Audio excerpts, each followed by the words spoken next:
सुस्वागतम अस्मिन् संस्कृतकक्षायां सर्वेषां छात्राणां। सभी विद्यार्थियों का संस्कृत की इस क्लास में स्वागत है। प्यारे बच्चों, आज हम प्रत्यय के विषय में जानकारी देंगे। प्रत्यय क्या है? प्रतीयते विधीयते इति प्रत्ययः, जो किसी शब्द से जुड़ करके नए अर्थ की प्रतीति करा दे, नए अर्थ का बोध करा दे, उसे प्रत्यय कहते हैं। प्रत्यय शब्द निर्माण की प्रक्रिया में सहायक होते हैं। देखिए, आज मैं जिस प्रत्यय की चर्चा करने जा रहा हूँ वह एक कृत प्रत्यय है।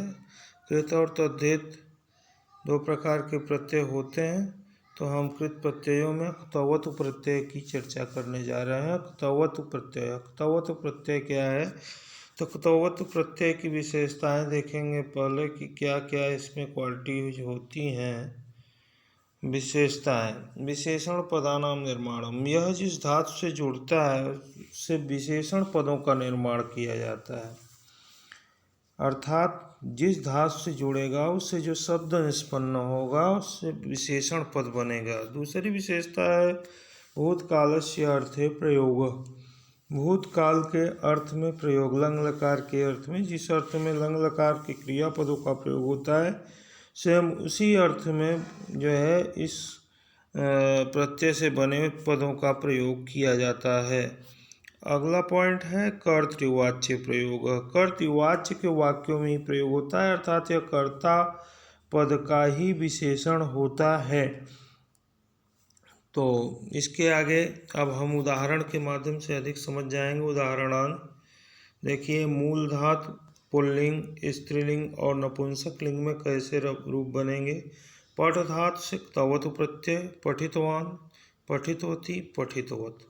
इसी तरह से खाद धातु से क्तवतु प्रत्यय, खादितवान, खादितवती, खादितवत।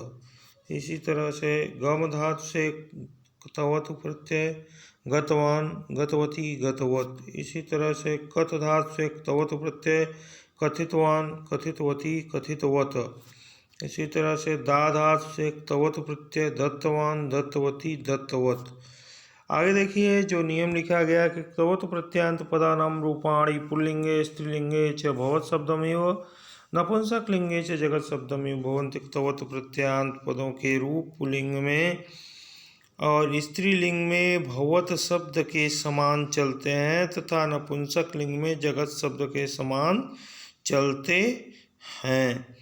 तो आशा हम यही करते हैं प्यारे बच्चों कि आपको ये समझ में आ गया होगा। बस छोटी सी ट्रिक ध्यान में रहे कि जब हम पठ धातु से क्तवतु प्रत्यय जोड़ेंगे तो पुल्लिंग में वान जुड़ेगा, स्त्रीलिंग में वती जुड़ेगा और नपुंसक लिंग में वत जुड़ेगा। जब इतना याद रहेगा तो हम शब्द निर्माण कर लेंगे।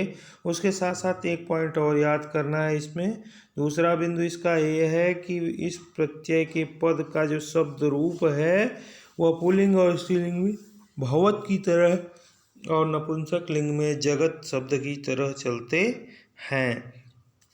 तो आशा है कि समझ में आ गया होगा। इसके अलावा हम एक दो सेंटेंस भी इसके बोल देते हैं, हालांकि हमने इसमें टाइप नहीं किया है, लेकिन आप सुन लीजिए। जैसे स या अयम बालः या भवान, कुछ भी कर लीजिए। तो भवान गतवान लेते हैं, या सह गतवान, अयम बालः गतवान, तौ गतवन्तौ और ते गतवन्तः। इसी तरह से अहम स्त्रीलिंग में गतवती, आवाम गतवत्यौ, वयम गतवत्यः। अब यहाँ पर देख रहे हैं कि कैसे कैसे चेंज हो रहा है पुल्लिंग, स्त्रीलिंग और नपुंसक लिंग में।